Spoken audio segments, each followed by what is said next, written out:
تو حماس جو ہے یہ اتنا آسانی سے یہ نہیں ماننے والا، یہ کوئی معاہدہ مودہ نہیں ہے، یہ کچھ بھی نہیں ہے اس کے اوپر ہونے والا۔ تو آگے سے ڈونلڈ ٹرمپ نے پھر بولا، بہت ہی زوردار جو ہے نا نیتن یاہو کو گالی دی گئی ہے، جو کہ ایف سے سٹارٹ ہوتی ہے، ٹھیک ہے، اس کا مطلب تو آپ سمجھ ہی سکتے ہو کہ انگلش میں یہ گالی تھی۔ اور نیتن یاہو کو ڈونلڈ ٹرمپ نے بولا کہ تو جو ہے نا ہمیشہ اس طرح کا نیگیٹو ہی سوچتا رہو، اور تو بہت ہی جو ہے نا مڑا ہوا انسان ہے۔ تو اس ٹائم جو اسرائیل ٹائمز اخبار ہے اس نے بھی لکھا ہے کہ جو ڈونلڈ ٹرمپ ہے نا وہ اس ٹائم نیتن یاہو کے اوپر پوری طرح حاوی ہوتا ہوا دکھائی دے رہا ہے، اور ڈونلڈ ٹرمپ جو ہے نا وہ چاہ رہا ہے کہ وہ جو معاہدہ ہے نا وہ اس کو اپنی ٹرمز اینڈ کنڈیشنز کے مطابق منوائے۔ اور دوسری طرف یہ کہا جا رہا ہے کہ جو نیتن یاہو ہے وہ اس طرح بہت بری طرح ناکام ہوتا ہوا دکھائی دے رہا ہے، کیونکہ جس طرح اس کی جو شرائط تھیں، کیونکہ نیتن یاہو کی تو یہی شرائط تھی کہ جو غزہ شہر ہے اس کے اوپر قبضہ کیا جائے، تو غزہ کی پٹی کو جو ہے وہ اسرائیل کا حصہ بنا دیا جائے۔ لیکن ڈونلڈ ٹرمپ جس طرح اس ٹائم پوری طرح چڑھائی کیے ہوئے ہے نیتن یاہو کے اوپر، تو لگ یہی رہا ہے کہ ڈونلڈ ٹرمپ جو ہے وہ نیتن یاہو کو گھٹنے ٹیکنے پر مجبور کر دے گا۔ کیونکہ آپ دیکھیں جی اس میں قطر کا رول بہت زیادہ نظر آ رہا ہے، کیونکہ ڈونلڈ ٹرمپ اگر دیکھا جائے تو جب سے اسرائیل نے حملہ کیا ہے نا قطر کے اوپر، اس کے بعد پھر ڈونلڈ ٹرمپ کی طرف سے قطر کو جناب سیکیورٹی بھی دینے کا وعدہ کیا گیا۔ ہاں جی، جب سے اسرائیل نے قطر کے اوپر حملہ کیا تھا تب سے ڈونلڈ ٹرمپ جو ہے وہ بینجن نیتن یاہو سے ناراض ہوتا ہوا دکھائی دیا ہے۔ اور اس کے علاوہ جناب ابھی ریسنٹلی جو ڈونلڈ ٹرمپ نے ایگزیکٹو آرڈر ہوتا ہے پریزیڈنٹ کا، اس کے اوپر سگنیچر کر دیے ہیں، جس کے بعد ایک طرح سے جس طرح نیٹو کنٹریز کا ہے نا کسی ایک کنٹری کے اوپر حملہ باقی کنٹریز کے اوپر حملہ تصور ہوگا، سو سیم اسی طرح کا جو آرٹیکل ہے وہ اس کے اوپر بھی نافذ ہو رہا ہے قطر کی سیکیورٹی کے حوالے سے۔ اور ویسے یہ کانگریس کے اندر سے تو نہیں ہے، لیکن یہ ایک پریزیڈنٹ کی طرف سے یہ ایک ایگزیکٹو آرڈر ہے۔ سو یہ تو ہے کہ کل کو اگر کوئی امریکہ کو یہ پریزیڈنٹ چینج ہوتا ہے تو وہ اس ایگریمنٹ سے پیچھے بھی ہو سکتا ہے، یہ معاہدہ ختم بھی ہو سکتا ہے قطر کے ساتھ۔ لیکن بظاہر اس ٹائم میں جس طرح کا جو ایگریمنٹ کیا ہے ڈونلڈ ٹرمپ نے، یہ قطر کو بظاہر ایک مطمئن کرنے کے لیے، سیٹسفائڈ کرنے کے لیے تھا کہ اب ہم جو ہے آپ کے اوپر حملہ ہوتا ہے تو اپنے آپ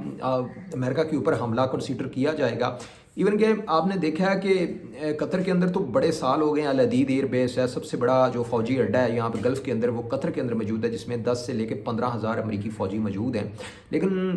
وہ کیوں نہیں بچا سکے جب یہ اٹیک ہوا ہے اسرائیل کی جانب سے، جس میں ایک قطری سیکیورٹی اہلکار بھی اس میں مارا گیا تھا، اس کے علاوہ جو حماس کے لوگ ہیں وہ بھی اس میں کافی زیادہ جو ہیں وہ اس میں شہید ہوئے ہیں۔ سو اگر اس چیز کو دیکھا جائے تو ابھی امریکہ جو ہے ڈونلڈ ٹرمپ جو ہے وہ قطر کو مطمئن کرنے کے لیے، قطر کو خوش کرنے کے لیے، کیونکہ قطر کے پاس بھائی موٹا مال ہے، ٹھیک ہے، امیر لوگ ہیں، تو ڈونلڈ ٹرمپ کے اس کے علاوہ بزنس ان کے ڈونلڈ ٹرمپ کا جو بیٹا ہے وہ بھی ابھی قطر کے اندر جو ایک بہت ہی لیگژری گولف ریزارٹ ہے اس کے اوپر اس نے سگنیچر کر کے گیا ہے۔ سو قطری بھی ان کو خوش کر رہے ہیں۔ پوری سچویشن ہے اس میں دیکھا یہی جا رہا ہے کہ ڈونلڈ جو ٹرمپ ہے نا وہ چاہ رہا ہے کہ کہیں نہ کہیں یہ امن جو ہے نا ایک بار ضرور ہو، غزہ کے اندر جو ہے نا جنگ بندی ہو جائے، تاکہ میں جہاں پر وہ پاکستان اور بھارت کا نام لیتا ہے کہ میں نے جناب 2 نیوکلیر کنٹریز کے درمیان جو ہے جنگ بند کروائی، اس کے بعد ایران اور اسرائیل کے درمیان میں نے جنگ بند کروائی، تو یہ کریڈٹ جو ہے ڈونلڈ ٹرمپ اس کو ساتھ لے کر جانا چاہتا ہے اور وہ بتانا چاہتا ہے دنیا کو کہ دیکھو یار کب سے مطلب یہ اسرائیل اور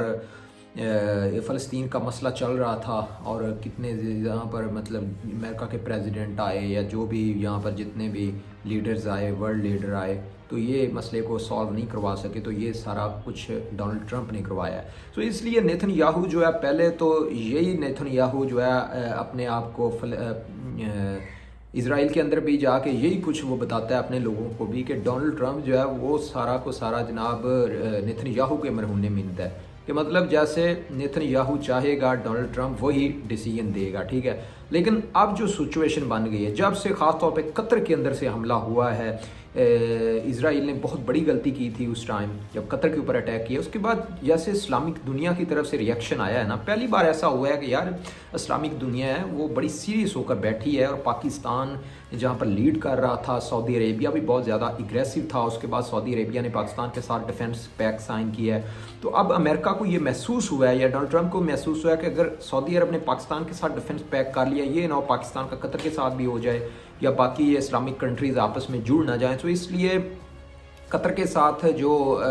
امریکن پریزیڈنٹ کے پاس جو اختیارات ہوتے ہیں کہ وہ فوج کی تنصیبات کو آگے پیچھے کر سکتا ہے، تو اسی طرح جو ڈونلڈ ٹرمپ ہے نا، اس نے اپنے اختیارات کو استعمال کرتے ہوئے جو ایگریمنٹ سائن کیا ہے قطر کی سیکیورٹی کے حوالے سے، تب سے دیکھا یہی جا رہا ہے کہ اب جیسے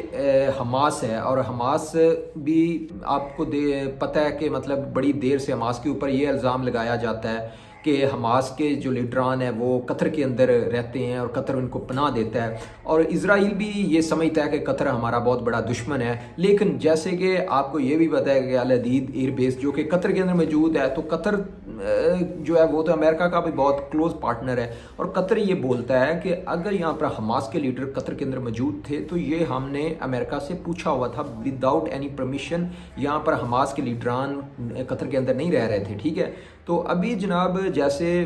ڈونلڈ ٹرمپ کی طرف سے ریئیکشن آیا ہے سامنے اس پوری سچویشن کو، کہ ڈونلڈ ٹرمپ جو ہے کہتا ہے کہ قطر اور مصر جو ہے ثالثی کا کردار ادا کرے، تو اس حوالے سے امید یہی کی جا رہی ہے کہ اب جو آئندہ آنے والے کچھ دن ہیں یہ بہت زیادہ امپورٹنٹ ہیں۔ تو جناب باقی مزید اپڈیٹ کے لیے میرے اس چینل کو ضرور سبسکرائب کریں، اس ویڈیو کو اگر پسند آئی تو آگے ضرور شیئر کریں۔